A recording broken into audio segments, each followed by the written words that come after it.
নমস্কার বন্ধুরা, আজকে আমি সুজি দিয়ে নতুন একটা নাস্তা রেসিপি আপনাদের কাছে শেয়ার করব। এই নাস্তাটা দুর্দান্ত স্বাদের আর অল্প সময়ের মধ্যে ঝটপট বানিয়ে নিতে পারবেন। তো কিভাবে আমি এই নাস্তাটা বানাবো আপনারা কিন্তু পুরো ভিডিওটি দেখবেন। তাহলে চলুন কাজে লেগে পড়ি। এই পাত্রের মধ্যে আমি সুজি 250 গ্রাম আগে থেকে নিয়ে নিয়েছি। এই সুজিটাকে এখন আমি গুঁড়ো করে নিব।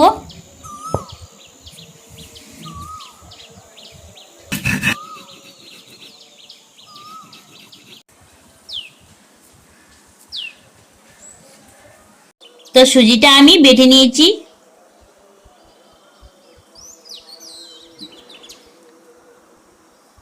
তারপর এই পাত্রের মধ্যে আমি দুটো ডিম ভেঙে নিচ্ছি।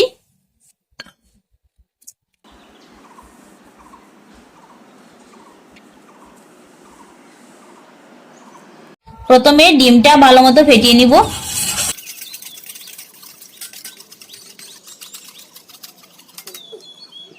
তো ডিমটি ফেটিয়ে নেওয়ার পর দিয়ে দিচ্ছি 250 গ্রাম দই,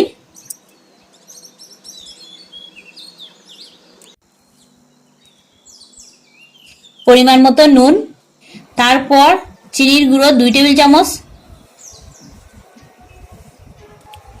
আবারও ভালো মতো মিশিয়ে নিব। তো সবকিছু মিশিয়ে নিয়ে আমি আরো 5 মিনিট ফেটিয়ে নিয়েছি। এখন দিয়ে দিচ্ছি গুঁড়ো করে নেওয়া সুজিটা। আবারও ফেটিয়ে নিব। আর এখানে সুজি নিয়েছি আমি 250 গ্রাম।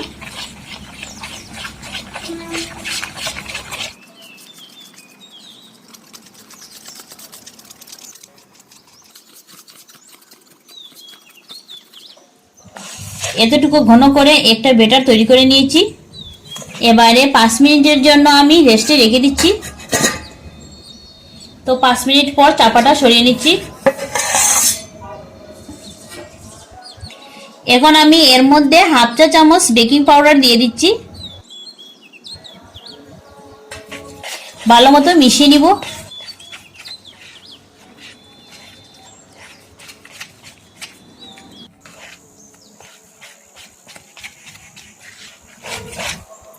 তো বেকিং সোডাটা আমি ভালো মতো মিশিয়ে নিয়েছি। তারপর এরকম একটা পলিব্যাগ আমি নিয়েছি।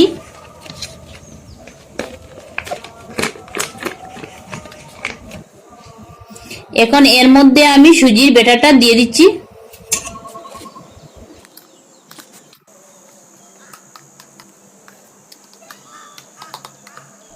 তো পলিব্যাগে নিয়ে নিলাম। এখন আমি এই কড়াইয়ের মধ্যে পরিমাণ মতো সাদা তেল দিয়ে দিব।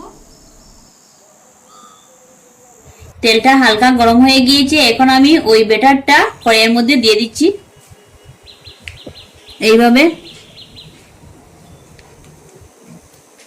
তো কড়াইয়ের মধ্যে দিয়ে দিলাম। এখন আমি উলট পালট করে ভেজে নিয়ে নামিয়ে নিব।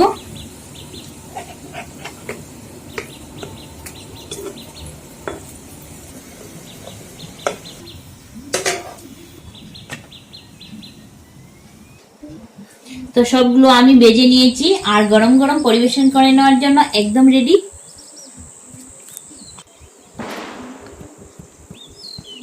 তো একটা আমি ভেঙে দেখিয়ে দিচ্ছি।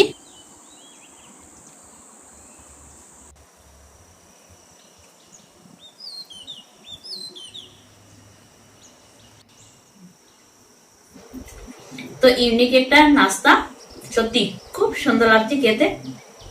এইরকম একটা নাস্তা বাচ্চাদেরও টিফিনে বানিয়ে দেওয়া যাবে।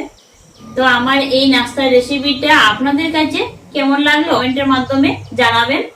বন্ধুরা অবশ্যই একটি লাইক দিবেন। আপনাদের একটি লাইকে আমাদের ভিডিও বানাতে অনেক উৎসাহ জাগে। তো আজকের রেসিপি এই পর্যন্ত, আর দেখা হচ্ছে অন্য কোনো রেসিপির সাথে। ভালো থাকবেন, সুস্থ থাকবেন। ধন্যবাদ।